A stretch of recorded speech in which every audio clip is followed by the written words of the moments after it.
Siempre tratando de entender el fenómeno de la siniestralidad vial, tratando de volcar fundamentalmente la energía en justamente lo que vos dices, las conductas, los comportamientos, las decisiones, porque esto no es una novedad, pero la enorme mayoría de los siniestros viales tienen un origen, una causa en los comportamientos.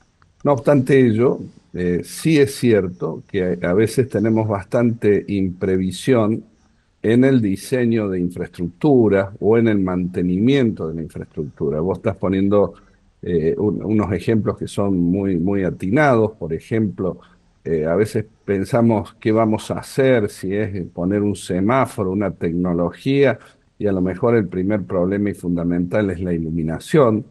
Estamos pensando en dictar normas específicas o poner protectores, barreras, flex beam, como le llamamos técnicamente, cuando en realidad lo que tenemos que hacer es una mejora del asfalto en esa zona. Es decir, nos está faltando, claramente tenemos un déficit en Argentina y que nadie quiere reconocer realmente, que es en la formación para afrontar el tránsito de cada día. Pero esto no obsta a que también tenemos mucha imprevisión y no justifica de ninguna manera decir que siempre la culpa es del ser humano, porque tenemos muchos defectos en infraestructura. A veces quien diseña estas cosas no está preparado o no tiene la formación técnica, y lo vemos muchas veces, tal vez hasta en la faz privada. Cuando yo voy a cocheras de ciertos edificios, tanto en Córdoba como en la provincia o en otras provincias, uno observa claramente que quien diseñó los radios de giro para entrar a ese edificio no tiene idea de lo que es lo que corresponde. Entonces tenemos, cuando yo entro a una cochera y veo todo raspado, las paredes y todo eso, uno puede decir, mira, que es gente torpe, pero sí uno que tiene tal vez el ojo un poco más entrenado, se da cuenta que hay defectos en el diseño de la infraestructura. Y eso pasa muchísimo en el sector vial, ¿no? Que normalmente el Estado municipal va detrás de los problemas y no anticipa los problemas.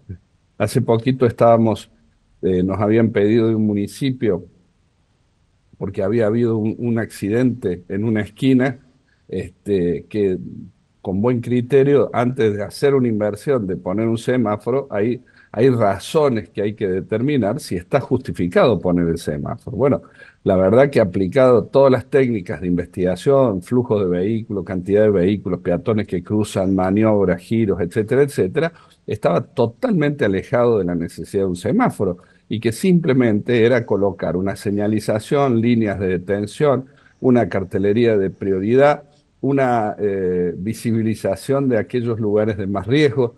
Es decir, a veces hablar de infraestructura vial no es gastar más dinero. Lo que hoy necesita muchas veces es gastar dinero en los informes, en los fundamentos. ¿Qué es lo que hay que hacer para que no ocurra?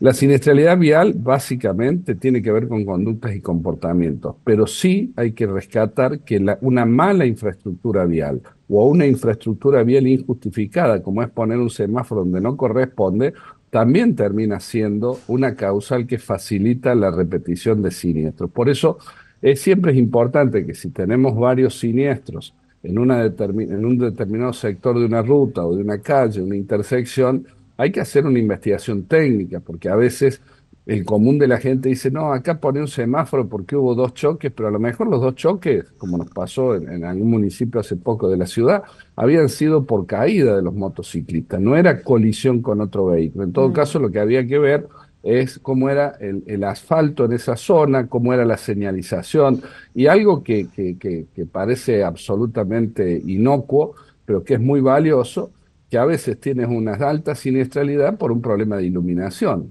O tengo poca o no tengo iluminación, o la que tengo está mal colocada y genera ciertos fantasmas que a veces terminan siendo la causa indirecta de la producción de un siniestro. Creo que tenemos que mirar con más seriedad el problema cuando queremos saber cuál es la causa, porque de eso se trata la seguridad vial. La seguridad vial lo que busca es detectar las situaciones de riesgo que tienen de alguna manera capacidad de generar un siniestro vial. No es cuestión de lo que me parece o lo que les parece a los vecinos, aunque sí es bueno consultar a los vecinos cuál es su Ujú. impresión, pero las soluciones son técnicas, ¿no? Otra vez teníamos que era una salida del transporte de pasajeros de una determinada localidad y que como cargaban combustible salían con el combustible lleno y muchas veces había pérdida en ese sector de la calle y bueno, teníamos muchos siniestros y que no teníamos que ver con la infraestructura y que las soluciones que se pensaban no tenían nada que ver con la característica del problema. Tenemos que darle una vuelta de profesionalismo a la forma de tratar de disminuir, porque de eso es, no es bajar los accidentes, la seguridad vial lo que busca es bajar los riesgos, porque eso tarde o temprano produce la baja de los accidentes viales. Exacto, y después sumado a la dualidad humana que se está dando en este tiempo, este binomio que no se comprende entre la persona y la halitosis el alcohol, y sumado al uso indebido del celular mientras se conduce, es un combo drástico, podríamos decir. Sí, y todo eso tiene que ver con la formación. Te voy a contar una anécdota porque hace poquito me tocó capacitar en una empresa de transporte interprovincial, una empresa que prestaba servicio a empresas multinacionales, y fuimos a dar una capacitación porque había habido un siniestro donde, bueno, incluso yo había intervenido en ese siniestro en la reconstrucción, y lo que habíamos detectado era que había un uso importante del celular durante el trayecto de circulación y además que no se habían respetado los tiempos de conducción y descanso, y que un conductor venía después de 3 días, Ujú. haber dormido menos de 20 horas y hizo la carga de su transporte y manejó 4 horas seguidas hasta que finalmente claramente se durmió, se dio vuelta y lamentablemente falleció el chofer. Y cuando fui a dar la capacitación en el transporte, me encontré que no había ninguna reglamentación respecto del celular, que incluso, que es peor para mí en este momento en la práctica, porque lo que hacemos seguridad tenemos que dar respuestas y soluciones. Lo peor es que los camiones no tenían manos libres, es decir, ni siquiera Mm. había ese cuidado y mucho menos tenían idea los choferes de lo que eran los tiempos de conducción y descanso. Lo más grave de todo esto es que estos choferes, por ser transporte interprovincial, todos los años tienen que hacer un curso y validar su licencia. Entonces la pregunta es, ¿cuáles los contenidos que estamos enseñando? Y si esos contenidos estamos usando una pedagogía que los haga entendible para los Mm. destinatarios. Y acá nos metemos en otro problema. No es cuestión de decir, acá damos una charla de educación vial. No, no, no. Hoy educación vial ya le estamos buscando una palabra más precisa. Hoy necesitamos formación vial, que es Mm. mucho más amplia, que no es solamente la educación formal, sino la educación informal, la educación no formal. Entonces, me parece que esto tiene que ver con esto. Entonces, yo voy a un curso donde me repiten que en la rotonda tiene prioridad el que circula sobre el que ingresa, el que egresa sobre el que ingresa, el que egresa sobre el que circula, y usted dirá, qué fantástico, hermosa la frase, Horacio, pero no entendí nada cómo se Mm. resuelve en la práctica. Nosotros tenemos que cambiar porque además no somos profesionales, digo en mi caso sí, porque tengo muchos años de docencia, casi 30 años de docencia, pero normalmente quienes se ocupan de transmitir estos conocimientos, le falta eso que es la formación pedagógica. Lo más importante no es lo que yo enseño, sino lo que mis alumnos aprenden. Entonces, claramente los choferes de transporte tienen un problema de obesidad porque tienen muchos trastornos de sueño, los horarios de almuerzo, cena no se respetan, pero el trastorno de obesidad está muy bien que se trate, pero resulta que nunca le habían explicado por qué cada 2 horas es necesario hacer una pausa en la Mm. conducción, por qué no se puede manejar más de 2 horas o 200 kilómetros continuos.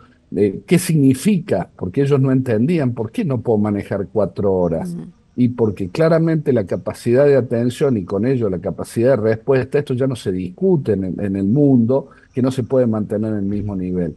Y si yo puedo con una pausa de 15, 20 minutos recuperar gran parte de mi capacidad original de conducción, es una locura que no lo estemos instrumentando en cualquier empresa.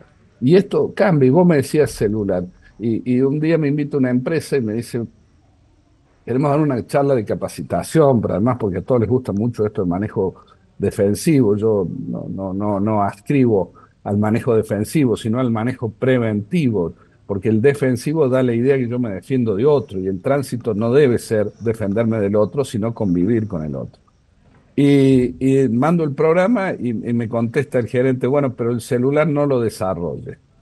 Y le digo, ¿cómo no lo voy a desarrollar si hoy es uno de los dos o tres factores que más siniestros producen? No, bueno, porque nuestros choferes son vendedores y yo necesito que se ocupen de vender. Mm, Le digo, pero está poniendo en riesgo sus recursos humanos. Bueno, no importa. Acá usted tiene que entender que esto es un negocio. Sí, le digo, pero la integridad física no es un negocio. El factor de riesgo, uso del celular, pero además yo puedo, en cierta manera, y no estoy contrariando la ley, quiero aclarar, puedo dar algunas pautas para poder usar el celular con mucho criterio y con ciertas exigencias, pero eso no puede significar que yo lo use sin ninguna restricción. Y ahí están los mm, problemas, ¿no? Es muy importante ser concretos porque si nos vamos a la publicidad oficial, no use celular, una llamada puede perder la vida. Todo esto está fantástico, pero en la práctica exacto. resulta que nosotros nos vamos a bañar y llevamos el celular, estamos en un velorio y suena el celular y atendemos como si estamos en la cancha.